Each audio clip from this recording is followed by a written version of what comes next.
You study for hours. You read books. You take notes. And a week later, nothing. Gone. Like it never happened. But here's the part nobody tells you. Your brain isn't broken. It's doing exactly what it was designed to do. Most people think forgetting is a problem. Wrong. Forgetting is the system. And until you understand that system, you will keep losing everything you learn. But there's a small group of people who don't have this problem. Surgeons, memory champions, elite students. They don't remember more because they're smarter. They remember more because they don't fight their brain. They work with it. I'm about to show you exactly how they do it. And by the end of this video, you'll never study the same way again. Chapter 1. Your brain is a leaky bucket. Most people think learning is about input. Read more, watch more, highlight more. Wrong. Learning is about retention. And your brain? It leaks. Badly. Psychologist Hermann Ebbinghaus discovered this in 1885. It's called the forgetting curve. You forget 50% in a day, 70% in a week, 90% in a month. Brutal. But here's the problem, though. You keep studying like memory is permanent. It's not.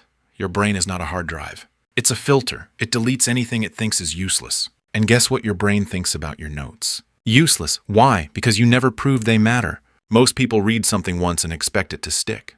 That's like going to the gym once and expecting abs. Idiot, your brain needs repetition. But not just any repetition. Strategic repetition. Elite learners don't review randomly. They review right before they forget. That's spaced repetition, used by medical students, language learners, top performers everywhere. Because timing is everything. Review too early, waste of time. Review too late, start from zero.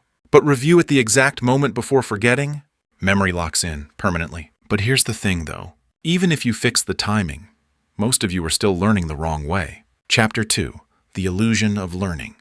You read a page. It makes sense. You understand it, so you think you learned it. Wrong. That feeling? It's fake. Psychologists call it the illusion of competence. Explained in Make It Stick research. Recognition is not memory.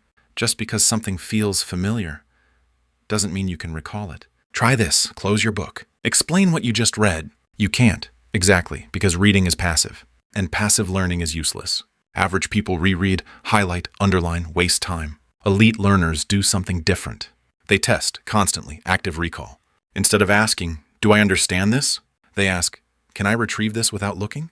That struggle? That discomfort? That's the learning. When your brain struggles to pull information out, it strengthens the neural pathway, like lifting weights. No resistance, no growth. Studies show students using active recall remember 50% more than those rereading. 50%, same time, double the results. But here's the problem, though. Most people avoid this because it feels hard. They prefer easy, smooth reading. Comfortable notes, zero friction, and zero results. If studying feels easy, you are not learning. You are wasting time. Hit subscribe before you forget that. We fix leaks here. Now, you know how to retrieve information. But what if your brain never stored it properly in the first place? Chapter 3. Your brain doesn't care. Your brain is lazy. It doesn't store everything. It stores what matters. And most of what you learn doesn't matter, at least not to your brain. Most people think memory is about repetition. Wrong. Memory is about importance, emotion, relevance, survival. Psychologist Robert Bjork calls this desirable difficulty. The harder something feels, the more your brain thinks it matters. That's why you remember embarrassing moments from years ago, but forget what you studied yesterday. Emotion tags memory. Stress tags memory. Mistakes tag memory. Reading quietly? No tags. Gone. Elite learners create artificial importance. They simulate pressure. They force stakes. How? Simple. They test themselves under time. They explain concepts out loud. They teach others, because teaching exposes gaps. If you can't explain it simply, you don't understand it. Surgeons use a rule. See one. Do one. Teach one. Not for fun, for survival. Because teaching forces structure, organization, clarity.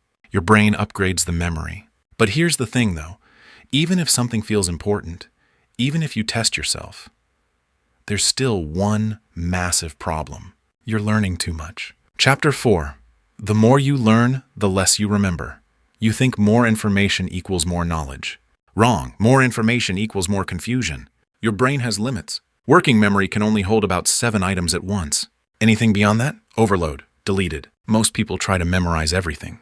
Every detail, every page, every concept. And they remember nothing. Elite learners do the opposite. They compress, they chunk. Instead of memorizing 20 facts, they turn them into one idea. Example, beginner sees fever, cough, fatigue, 3 separate things. Doctor sees one diagnosis, Compression, less data, stronger memory. It's like zip files. You're carrying loose groceries. They're using bags, same data. Less effort, more retention. But here's the problem though. Even if you compress information, even if you understand it deeply, there's still one silent killer. Chapter 5. The Google effect is destroying you. You don't remember anything because you don't need to. Your brain knows you can Google it, so it doesn't bother storing it. This is called the Google effect, proven by Betsy Sparrow at Columbia University. When people know information is accessible, they don't remember it. They remember where to find it. Your memory is outsourced. Your phone is your brain, and your brain is getting weaker. Prisoners don't have this luxury. No Google, no internet, so they memorize everything because they have to. Scarcity creates memory, abundance destroys it. Most people think access to information makes them smarter. Wrong, it makes them dependent. Elite learners create artificial scarcity. They close the book. They remove distractions. They force their brain to work because struggle equals storage.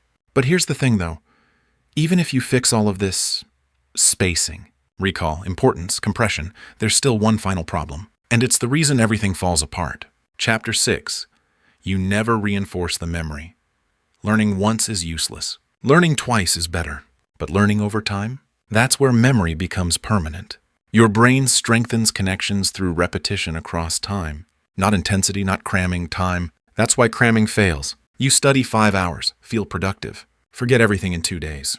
Because your brain never consolidated it. Sleep plays a massive role here. Sleep is the save button. During sleep, your brain moves information from short-term memory to long-term storage. No sleep, no memory. You didn't learn. You rented information. Elite learners understand this. They space learning across days. They review in small doses. They sleep properly. Because memory is not built in one session. It's built in layers. But here's the problem though. Most people won't do this. They know what to do. They don't do it. They go back to scrolling, back to passive learning, back to forgetting. Now you understand the system. Your brain deletes information by default. You fix it by spacing your reviews, testing yourself constantly, making learning feel important, compressing information, removing easy access, reinforcing over time, simple. Not easy, but powerful. And if you actually apply this, you will outperform 90% of people. Not because you're smarter, because you stopped learning like an idiot. But here's the thing. Even if you remember everything, if you're learning the wrong things, you're still wasting time. That's why I made this video breaking down how to identify the 20% that gives you 80% of results. It's almost unfair. Watch it next.